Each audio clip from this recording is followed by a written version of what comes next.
हम सिरोही के मानसरोवर तालाब को देख रहे हैं जो पानी से लबालब भर चुका है। सिरोही में अक्सर एक चर्चा होती है कि सिरोही के तालाब खाली रह जाते हैं और इसलिए खाली रह जाते हैं कि पानी के आवक मार्गों में भारी अवरोध है। लेकिन इस बार ये चर्चा नहीं होगी क्योंकि तालाब भर चुके हैं। ये सिरोही का वो कालकाजी का तालाब है जिसके बारे में हम अक्सर कहते आए हैं कि ये तालाब भरता नहीं, लेकिन आज ये तालाब भर चुका है, ओवरफ्लो हो चुका है। और सबसे बड़ी बात, सबसे अच्छी बात, सबसे खुशी की बात यह है कि ये सामने कालकाजी का तालाब है जो हम देख रहे हैं। ओवरफ्लो भी मैं बताऊंगा आपको। और ये इसको अलग करती हुई एक पाल है जो डूब चुकी है और ये सिरोही का मानसरोवर तालाब है। ये दो तालाब बड़े तालाब हैं। हालांकि इस बात को कहते हुए चिंता भी हो रही है कि ये जो सामने अंग्रेजी बबूल दिख रहे हैं, काश हमने ये बबूल काट लिए होते, इनको उखाड़ लिया होता, लेकिन हम ऐसा नहीं कर पाए। ये हमारी कमजोरी है, ये हमारी लापरवाही है। मैं इस अवसर पर जिला जल बिरादरी को जरूर याद करूंगा, उनके उस मूवमेंट को याद करूंगा। हमारे वरिष्ठतम जो एडवोकेट सुरेश चंद जी सुराणा साहब थे, उनके उस विचारों को याद करूंगा जो कहते थे कि तालाबों में लगातार डीसिल्टिंग होनी चाहिए। तालाबों में जो मिट्टी जमा हो जाती है सज्जनों, मैं राजेंद्र नरू का आज मैं वाकई में सिरोही टेम्पल से जो देवनगरी के देव दर्शन है उसके मार्फत इस हर्ष को व्यक्त करने की कोशिश कर रहा हूं कि ये सिरोही का कालकाजी का तालाब, सिरोही में 7 तालाब हैं, या यूं कहें कि सिरोही के 7 सरोवर आज भर चुके हैं।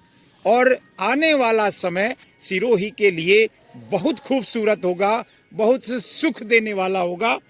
और ये अब हम इस बात को भूल जाएं कि हमको हर साल ऐसी ही बरसात होगी।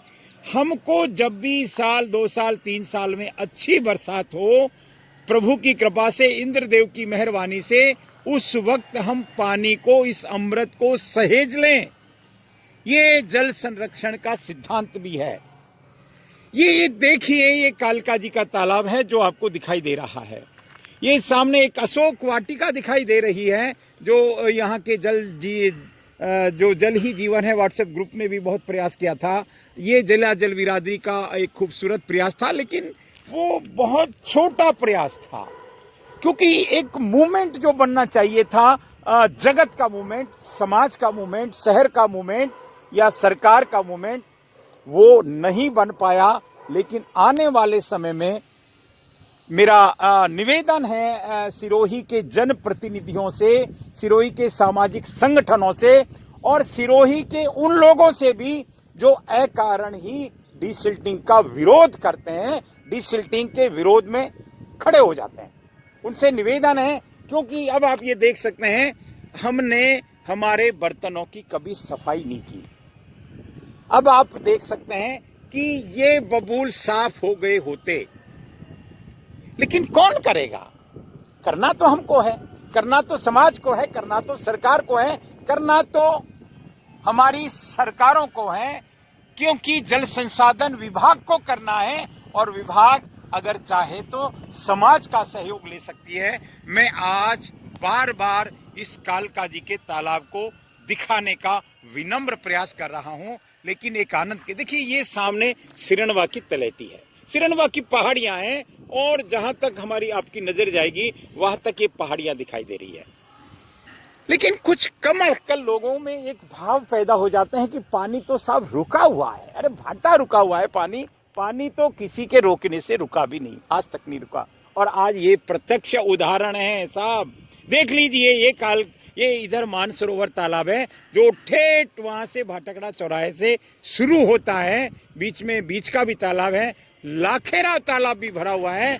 तो सिरोही का ये एक सुख के दिन या यूं कहें कि अच्छे दिन की हम शुरुआत देख सकते हैं। इंद्रदेव ने मेहरबानी कर दी है। अब इस पानी को हम कितना जिसको कहें कि इसका उपयोग कर सकते हैं, सदुपयोग कर सकते हैं। लेकिन फिर वही बात मैं कह रहा हूं, ये आने वाले समय में हम इस तरह की जरूर सावधानी बरतें, पूरे जिले में मूवमेंट चलाएं। आज जिन जिन तालाबों में चादर चल रही है, मुझे ध्यान है अणगौर का बांध जो है उसमें भी 5-5 फीट मिट्टी जमा है। जरूर सुननी चाहिए मेरी बात को हमारे तमाम उन समर्थ जो लोग हैं, जो इसके जिम्मेदार हैं, वो इस बात को जरूर सुने कि तालाबों की डीसिल्टिंग पे एक ऐसा कोई सरल प्लान बने। ऐसा नहीं हो कि कोई मिट्टी यहां से खोद के ले जाए और उस पर आपने जुर्माना टेक दिया। आप मिट्टी किसान खोद के ले जा सकते हैं। ये जिनको बबूलों की जरूरत है वो बबूल काट के ले जा सकते हैं, क्या फर्क पड़ता है। लेकिन हमारे तालाब जो पूजनीय होते हैं, जो वंदनीय होते हैं, जो ईश्वर के स्वरूप होते हैं, आप सोच सकते हैं कि सिरोही की कोई बहुत बड़ी उपलब्धि नहीं है आजादी के बाद की। ये सारे तालाब 400 300 साल पुराने हैं। बस हमने एक काम जरूर खोया है, जरूर हमने एक काम किया है कि नीडोरा तालाब को हम उसके एक नीडोरा तालाब एक सिरोही में अपवाद है जिसके आवक मार्ग बंद पड़े हैं और इसलिए नीडोरा तालाब खाली पड़ा है। बाकी सारे तालाब भर चुके हैं। हम आनंद लें इन भरे हुए तालाबों का। ये आने वाले समय में हमारे ऊर्जावान विधायक महोदय ने यहाँ कुछ बगीचा भी तैयार हो रहा है, उस बगीचे का भी हम आनंद लेंगे। लेकिन अब हम इनकी पूजा करें साहब। ये जो दिख रहे हैं ये बबूल और ये हम इनसे हमारा एक अटैचमेंट हो। ये देखिए, ये पानी जो है, रहीमन पानी राखिए बिन पानी सब सून। आप देखिए इन पानी में, इन तालाबों में हम कितना आनंद ले सकते हैं। इनमें नाव चल सकती है। जब उदयपुर झीलों की नगरी बन सकता है तो सिरोही तालाबों का शहर क्यों नहीं। ये एक बहुत छोटा सा सवाल है जो अनेक बार सिरोही में आए थे पानी वाले बाबा राजेंद्र सिंह जी। उन्होंने बहुत साफ कहा कि तालाबों का संरक्षण होना चाहिए, तालाबों में नियमित डिसिल्टिंग होनी चाहिए। इस बात की चिंता छोड़ दें कि किस वर्ष बरसात अच्छी आएगी, लेकिन जिस वर्ष बरसात अच्छी आएगी उस वर्ष ये तालाब लबालब भर जाएंगे। मैं आपको उस पॉइंट को दिखाऊंगा, आपको आनंद आ जाएगा। इस अवसर पर हम धन्यवाद करते हैं सिरोही के उन शासकों का जिन्होंने सिरोही को 7 तालाब दिए। मातर माता जी की पहाड़ी पर मातर माता जी का 2 तालाब दिए। बस हमारा कर्तव्य होना चाहिए, सिरोही का कर्तव्य होना चाहिए कि इनका नियमित डिसिल्टिंग हो, इनमें इनकी साफ सफाई होती रहे, अंग्रेजी बबूल इनमें ना रहे। आप देखते रहें एक अनंत की यात्रा सिरोही टेम्पल्स।